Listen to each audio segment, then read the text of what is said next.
nopietnam, kas nobriest ilgā laika posmā. Nu, vismaz gadu, divus vajadzētu pastrādāt tajā politiskajā partijā. Tātad tas ir laika jautājums, bet laika nav, jo Mērovic biedrības cilvēki nereiz vien savos paziņojumos ir uzsvēruši, ka šīs Latvijai var būt dramatiski svarīgas vēlēšanas, jo pie varas reāli var nākt spēki, kam ir tuvākas austrumu un nevis rietumu vērtības. Tāpēc jānāk un jādara tūlīt kopā ar apvienību Vienotību.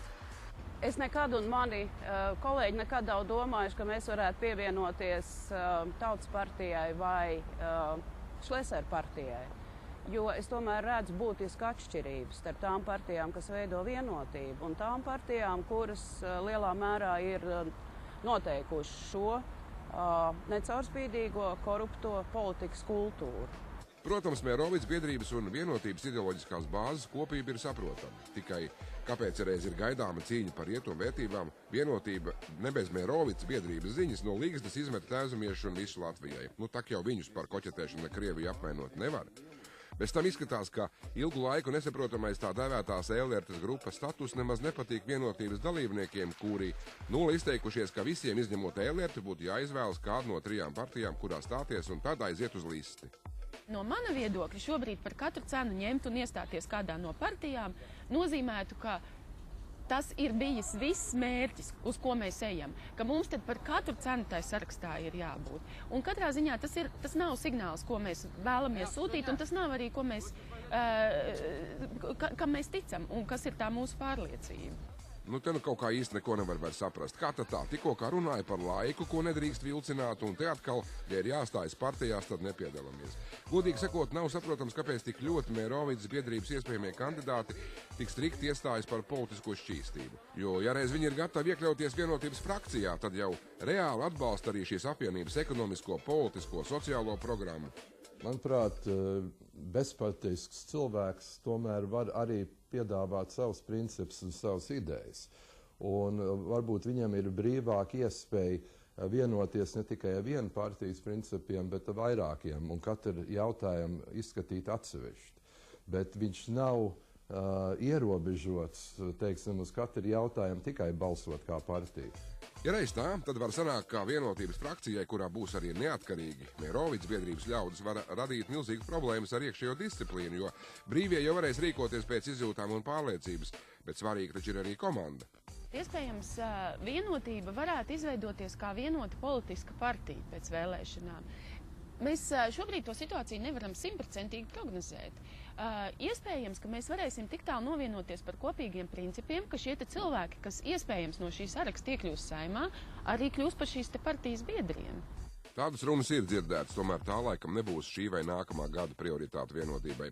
Pagaidām 3 apvienības partijām ir savas organizatoriskās struktūras, savas reģionālās nodaļas, jaunatnes organizācijas, taču arī Mērovic biedrība solās nepazust pēc atsevišķu savu biedru iziešanas lielajā politikā. Mums ir kvalitatīvi priekšlikumi būs, kvalitatīvas diskusijas. Mēs varam viņus dot, piemēram, partijām, kas to grib. Mēs varam iet Saeimā to, teiksim, piedāvāt komisijās, ja tas tiek skatīts vai atvērt kaut kādu likumu. Tā ir bāze, sacīsim, kvalitatīvākiem lēmumiem vai, ko es zinu, programmām valstī. Mums ir jāskatās uz jaunām metodēm. Man liekas, ka mēs esam iegājuši vecos ceļos un jāmēģina būt bišķi radošāk domāt.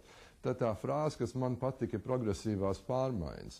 Mērovic biedrība šajā gadījumā ir, sacīsim tā, cilvēki, kuri nav apmierināti, vai viņas pilnībā neapmierina, vai ir kaut kāda redzes sabiedrības, teiksim, tajā dzīvē, kādā ir kaut kādus deficītus, sacīsim, demokrātijas darbināšanā. Principā Mērovic biedrība bez jebkādas ironijas var salīdzināt ar pagājušā gadsimta marksistu pulciņiem, kas arī taču bija inteliģenti, kvēli, pārliecināti ideālisti, kas negribēja samierināties ar esošo, bet iestājās par labāku nākotni. Un šādu cilvēku noteikti nemaz nav maz. Cits jautājums, vai viņi visi pievienosies Mērovic biedrībai. Taču visādā ziņā tautas masu atbalsta ir iespējams, tāpēc šobrīd redzot, kā politikā cenšas ienākt Sarmīta Ēlerta un viņas domu biedri, neatstāja sajūta, ka pēc būtības viņi cenšas vēlreiz iekāpt vecajā upē, respektīvi radīt kaut ko līdzīgu Tautas frontē, kas bija virs parteiskuma stāvoša organizācija. Neviens nevar liekt mēģināt, tikai vēl jau paliek jautājums par atbildi. Nu, piemēram, izdara kāds konkrēts cilvēks aplamas lietas, tas uzreiz sit partijai pa seju. Nu, cik nav jaunais laiks, cietis no NR repšu izgājieniem, cik mīnus partijas imidžam ir nav radījis naudošais Kalvīts vai Slaktera izteikumi. Ja vienotības frakcijā būs bezparteiski, viņi jau partijas tēlu graut nevarēs. Bet vai tas nav tas pats svarīgākais cilvēkam? Viņa labais vārds un viņa reputācija, ko viņš var pazaudēt. Un tieši personiskā atbildība, manuprāt, ir tā pirmā un lielākā, un tikai tad nāk kolektīvās atbildības. Labais vārds un reputācija patiešām ir pats svarīgākais. Tikai aplam ir cerēt saglabāt tīras kājas dubļu lejas brienot, bet par to, ka Latvijas politika vismaz šobrīd ir netīra, nešaubās neviens Mērovics biedrības dalībnieks. Ļoti negribētos, ka daudzu šo cilvēku ideālismu saplīst kā stikls, atcetoties pret kādu personu ambīciju sienu.